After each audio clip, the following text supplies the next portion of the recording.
Welcome to the Prospect Podcast. Today is going to be an interesting day as we talk NIL. Name, image, and likeness. What does that mean?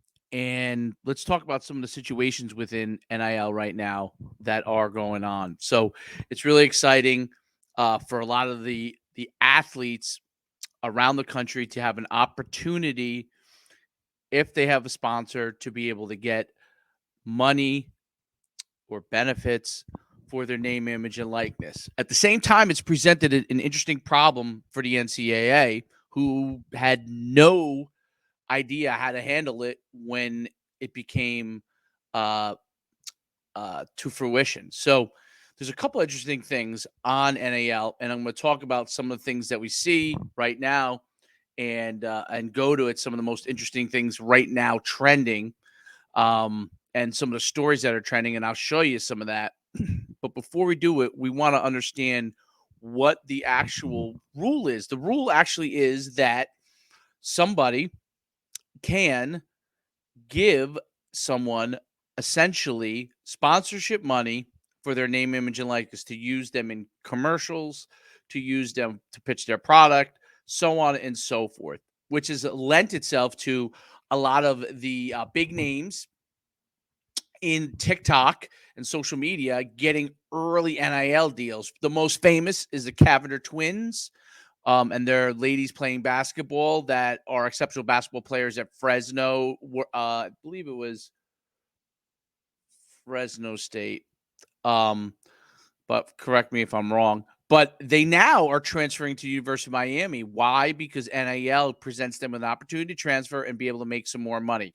Miami is one of the groups that has a collective that has gone and given a good amount of money to a lot of players through their own collective. And that goes to the Cavender twins, that goes to their football players, and they have that outside sponsorship. Where the issue lies in is what we call pay to play.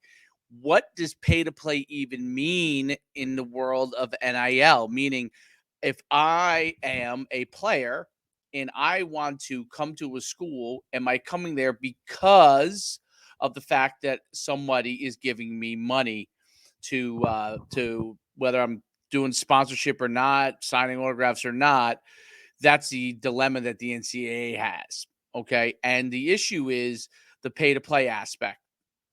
Now, the question is, how do you even police this? I don't see how you can, unless you put in some regulations. And right now it's a pure free market, pure free agency. And unless the NCAA figures out what parameters they want to put around it. So, for example, in the NFL, there is what we call a salary cap. So each team has a cap amount of money that they can spend. Is that going to come into play? In Major League Baseball, my analogy for NIL is that it's creating almost a farm system for a lot of the powerhouse programs. And let's say you're Alabama and you're one of the top football programs in the country, if not the top program in the country, and another player excels at Louisville or New Mexico State or some other place, and now you didn't recruit them out of high school, but then now they're in college, they excel. Well, donors are reaching out. Companies are reaching out and asking, would you be interested in coming here if we offer you X?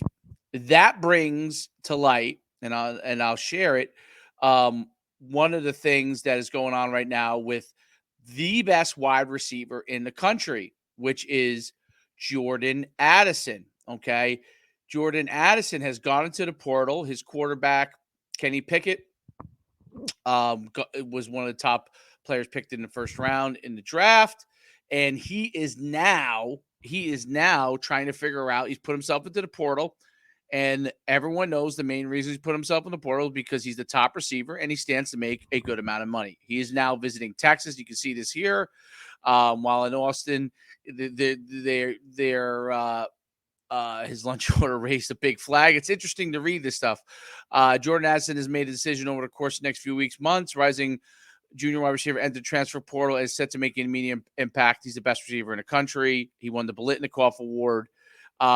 He was reportedly set to transfer to USC on a massive deal for his name, image, and likeness. Not long thereafter, the name appeared in the transfer portal. He's already turned down a six-figure deal to transfer to SEC East program. Expensive bidding war, which we would call pay to play, is expected to unfold. It certainly didn't help that Pittsburgh's case to keep him, that the quarterback, offensive coordinator, and position coaches left. So that's what people will use as the reason why they're going into the portal. Of the top programs, USC, Alabama, Texas are at the top, barring unforeseen change. Those will get his commitment. Okay. The bottom line is they have the best opportunity. Jordan Allen is being too high on a guy who doesn't. So that's pretty much from his standpoint.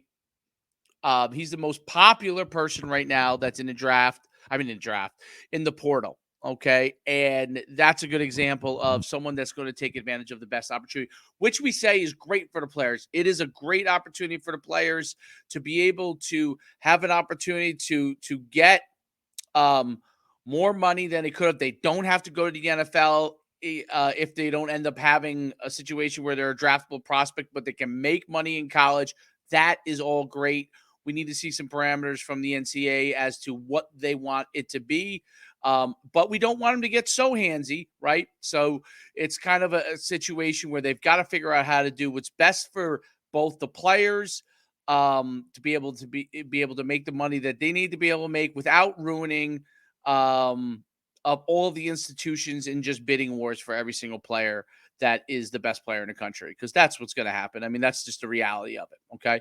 So let's look at another thing that the NCAA is currently addressing. All right. Let's go to.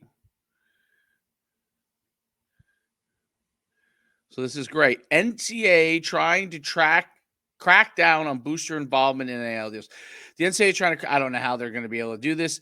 Crack down on NIL payments. I mean, if I have a company, and so a good example is if I have a company and I want to pay a player, I own NUC Sports, and I want to pay a player to sponsor my organization, and I go to I played at the University of Connecticut, and I want to form my own collective and be able to do it through a company, I don't know what they can do to stop that. So that really doesn't make a lot of sense. There's no legality behind it. The NCAA's Board of Records has issued a guidance. That's a key word because there's no regulation. Reading the intersection between recruiting activities and name, image, and likeness. The guidance, which is effective, specifically addresses the collective establishes at schools across the country designed to pool funds together to attract top recruits. That's what I talked about, the Miami Collective, okay, which is being able to pay. I saw there was an article about them being able to play their different players. I saw something with, I think it was Texas, that they're going to do each player getting a certain amount of payment. Basically, they're on some places have decided with their collective to put people on salaries, essentially. I mean, without using that word. And then what the other thing that they have done is decided to pay obviously the best players.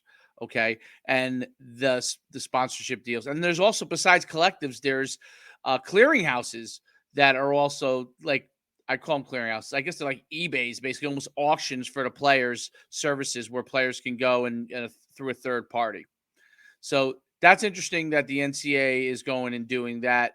Well, it remains to be seen what's happening. You're going to have, I'm going to do a bunch of stuff on the NIL going forward, but it'll be interesting to see where Jordan Addison lands. And then how does that begin to impact other players like Jordan Addison, who are the best of their position, if they are not in a position where they feel that they're getting enough money. We already saw Kansas State basketball player, I think it was Kansas State basketball player that transferred to another school because he didn't feel he was getting enough NIL money. This is going to be the trend. What will go on further? What do you guys think about it? Do you think this is something great? Do you think this is something that can ruin potentially college sports? Do we care, or do we want the players to just have an opportunity to be able to make money? Should there be parameters, and should there be rules and regulations on it? Coach Schuman signing off for the Prospect Podcast. We'll see you soon.